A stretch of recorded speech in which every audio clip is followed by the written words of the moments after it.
Most people think betrayal creates an immediate reaction.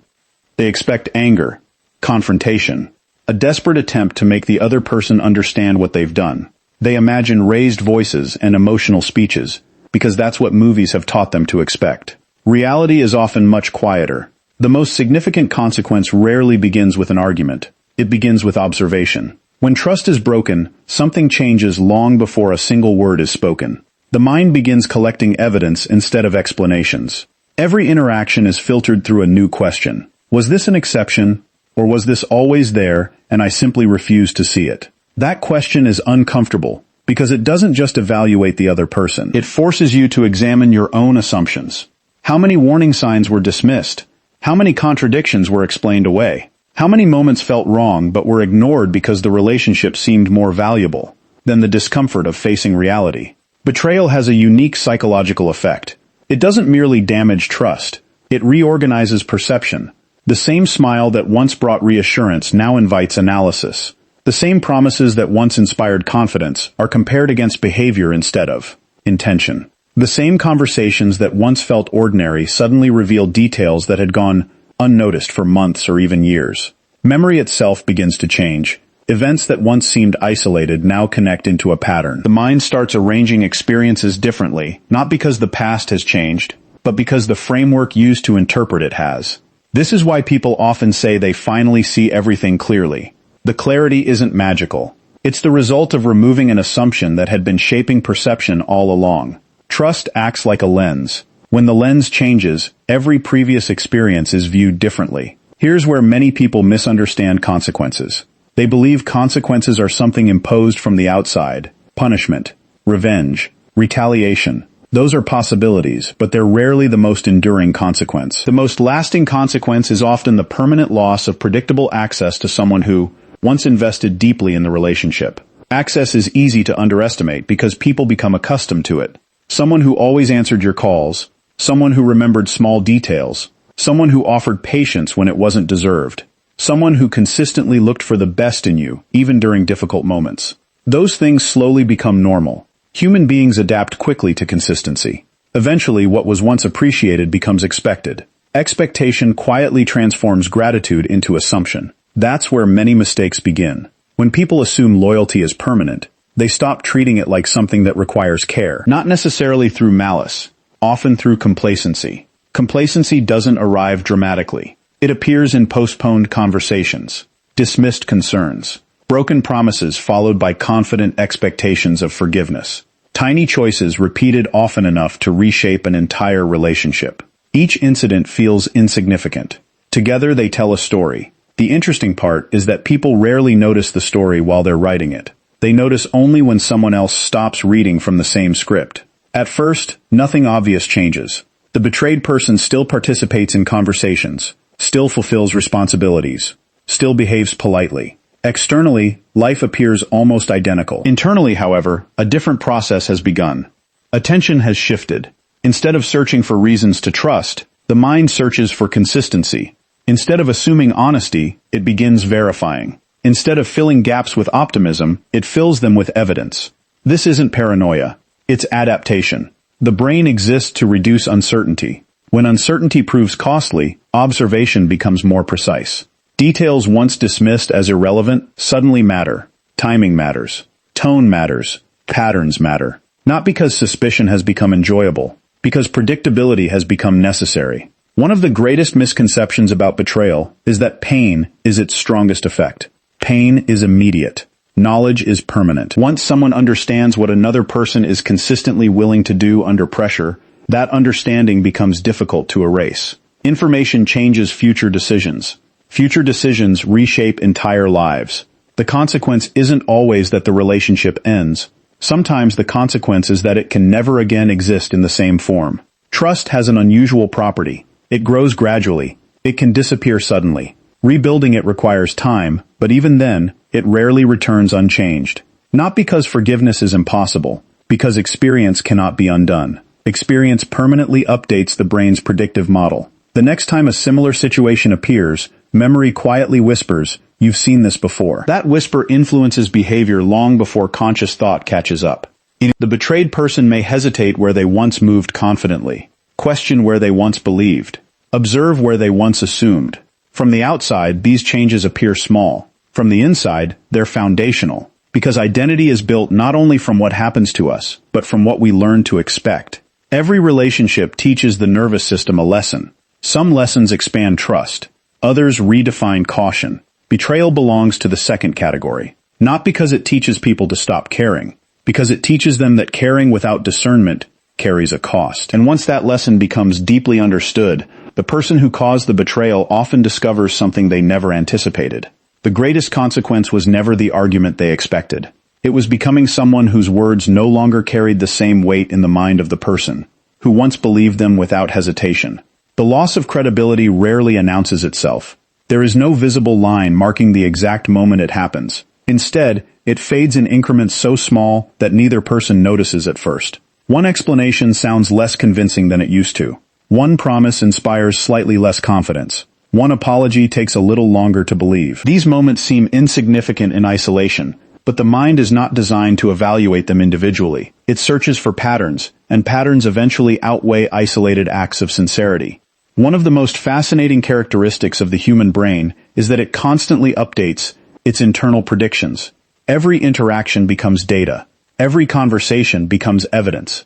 Every fulfilled commitment increases confidence. Every broken commitment decreases it. This process happens quietly, beneath conscious awareness, until one day the conclusion feels obvious. That conclusion changes everything, not because it creates hatred, because it removes uncertainty. People often think emotional intensity is the opposite of indifference. In many situations, that's true. But there's another transition that receives far less attention. A person can move from emotional conflict to emotional certainty, and certainty is remarkably calm. Conflict consumes energy because the mind keeps asking questions. Maybe they didn't mean it. Maybe next time will be different. Maybe I'm overreacting. Every possibility demands attention. Every explanation competes for space. The result is mental exhaustion. Certainty ends the competition. Not because every answer is pleasant, because the mind has finally chosen the explanation that best fits the available evidence. This is why the most profound changes are often the quietest. The betrayed person doesn't suddenly become louder. They become more selective. Selective with attention. Selective with trust. Selective with access. Access is something people rarely appreciate until it changes. Think about the individuals who know your routines, your fears, your ambitions, your insecurities, and the moments when your confidence is at its lowest. That knowledge isn't created overnight. It's accumulated through countless conversations where one person voluntarily lowers their guard. Trust is the decision to stop treating someone like a stranger. Betrayal reverses that process. Not completely, but enough to alter future interactions. The person who once knew every detail now receives only what is necessary, not as punishment, as protection. Protection isn't always dramatic. Sometimes protection looks like shorter conversations, delayed responses, fewer personal stories, less emotional investment.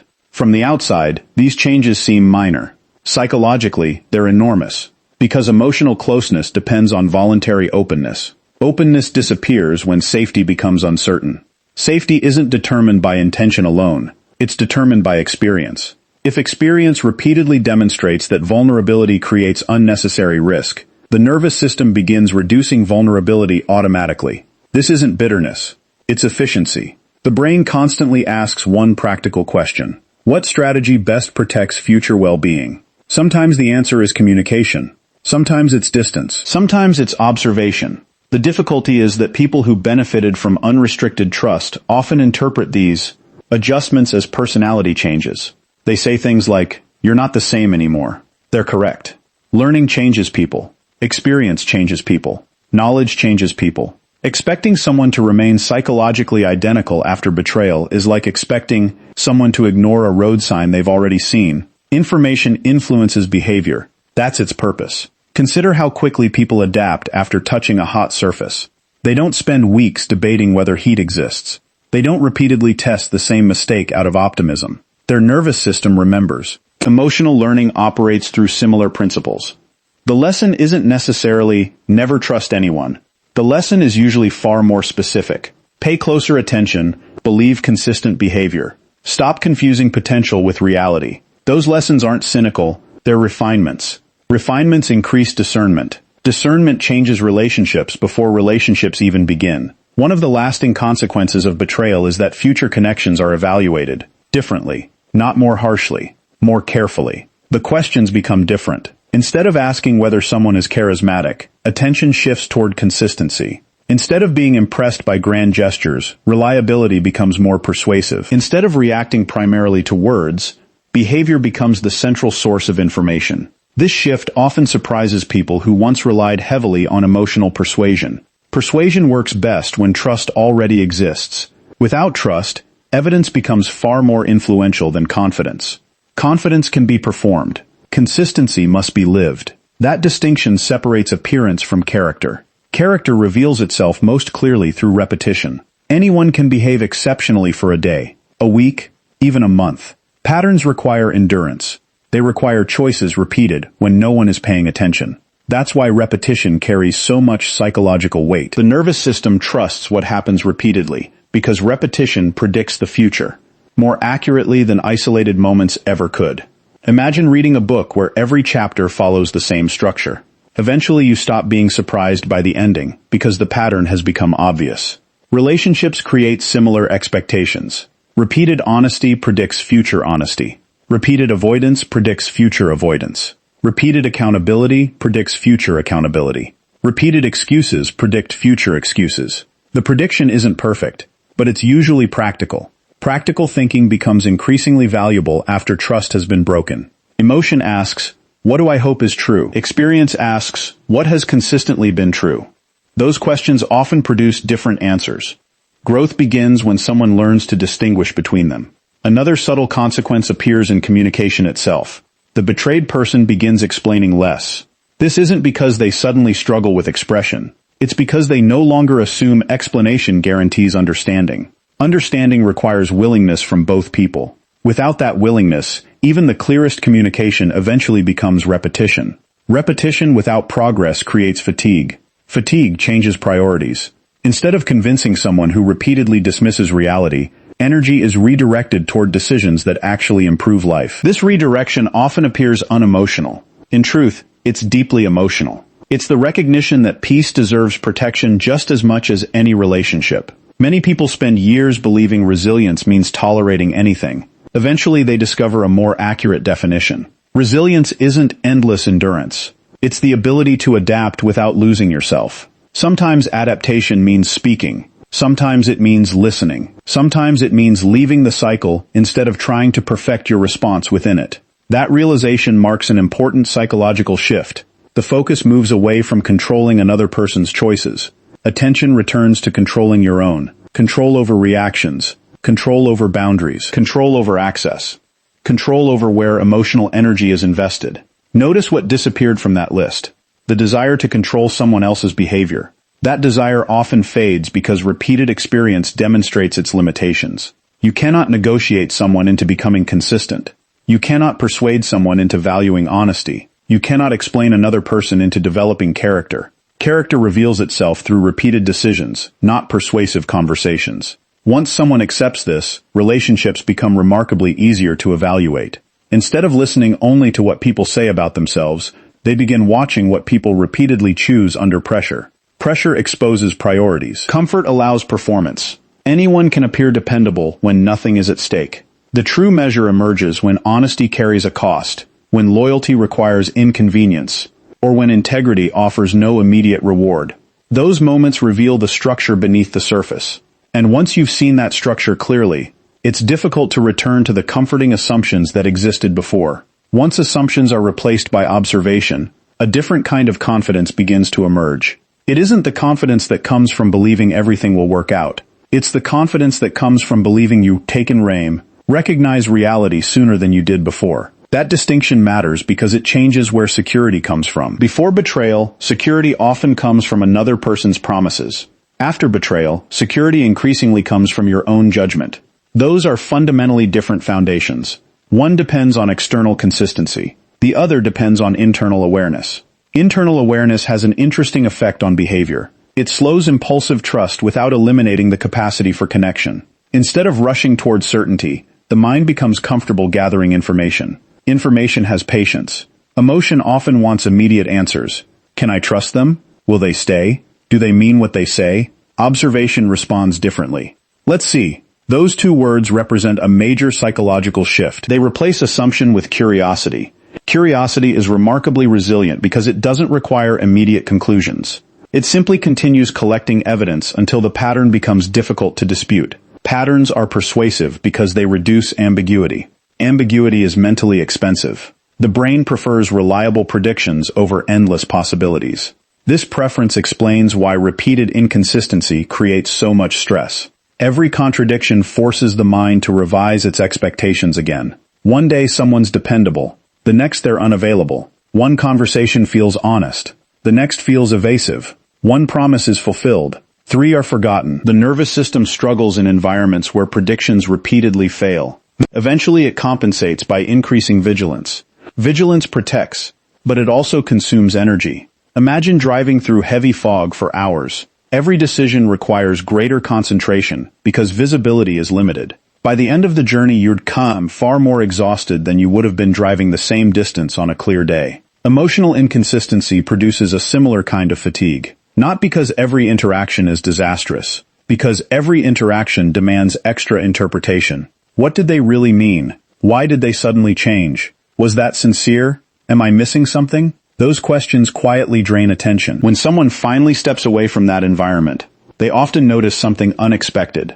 Their thoughts become quieter, not silent, just less crowded. Mental space returns. Concentration improves. Decisions become simpler because fewer variables require constant monitoring. This relief is sometimes mistaken for indifference. It isn't. It's the absence of chronic uncertainty. Certainty, even when painful, is often less exhausting than endless confusion. Confusion traps attention. Clarity redirects it. One of the most powerful consequences of betrayal is that it changes what earns belief. Before the experience, words may have carried significant weight.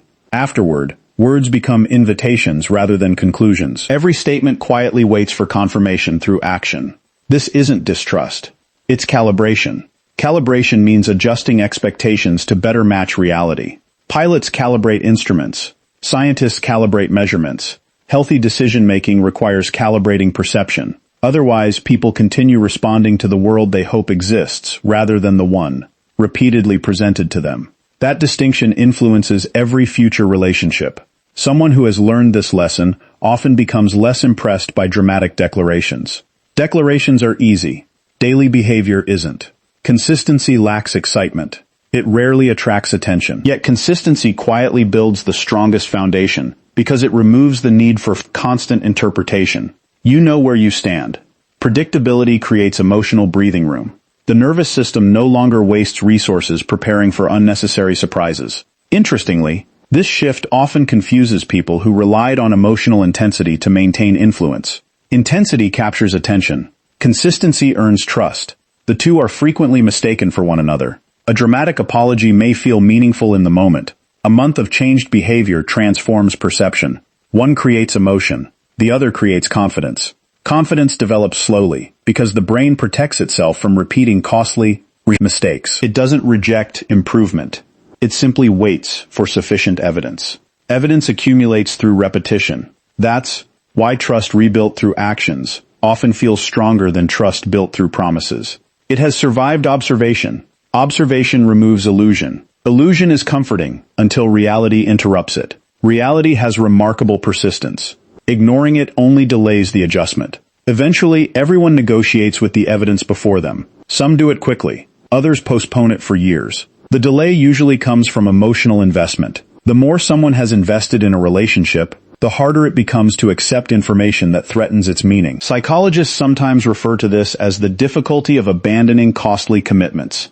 Once enormous amounts of time, effort, and hope have been invested, walking away can feel like admitting those investments were wasted. But experience isn't erased simply because the outcome changes. Every difficult season teaches something. Sometimes it teaches patience. Sometimes communication. Sometimes discernment. Discernment is often the most expensive lesson because it usually arrives after repeated disappointment. Once learned, however, it influences decisions quietly and continuously. You begin noticing what previously escaped attention. Not because you've become suspicious, because you've become observant. Observation isn't driven by fear. It's driven by accuracy. Accuracy reduces unnecessary suffering. When people repeatedly ignore observable reality in favor of preferred narratives, disappointment becomes increasingly likely. Preferred narratives sound comforting. Observable patterns predict outcomes. Given enough time, patterns almost always reveal more than intentions. Intentions exist privately. Patterns exist publicly. Anyone can describe who they hope to become. Daily choices reveal who they consistently are. Recognizing this doesn't make someone cynical. It makes them grounded. Grounded people still care deeply. They simply attach belief to evidence rather than possibility alone. This creates a noticeable difference in conversations. Instead of reacting immediately, they pause. Instead of defending assumptions, they ask questions. Instead of accepting appearances, they allow time to reveal structure. Time has an interesting quality. It exposes whatever performance attempts to conceal. Pretending requires continuous effort. Authenticity requires none. Eventually, effort becomes difficult to maintain. The underlying habits emerge. That's why patience is such an effective form of observation. It gives repetition enough opportunities to reveal itself. One extraordinary day can be rehearsed. 100 ordinary days cannot. The ordinary tells the truth. How someone responds when they're frustrated. How they treat people who have nothing to offer them. How they behave when keeping their word becomes inconvenient. How they handle responsibility when nobody is watching. These moments rarely become memorable stories. Collectively, they become character. Character isn't a collection of isolated decisions. It's the direction those decisions repeatedly point. Once betrayal forces someone to value direction over isolated moments, future choices become surprisingly clear. Not necessarily easier, but clearer. Clarity changes the emotional landscape because it removes many of the internal debates that once consumed attention. Instead of asking whether another chance should be given solely because of hope, the question becomes whether the observable trajectory actually supports renewed confidence. Hope without evidence keeps people waiting. Hope supported by consistent action creates something entirely different. It creates trust that no longer depends on wishful thinking. And that kind of trust, once earned, no longer needs constant reassurance because reality quietly reinforces it day after day.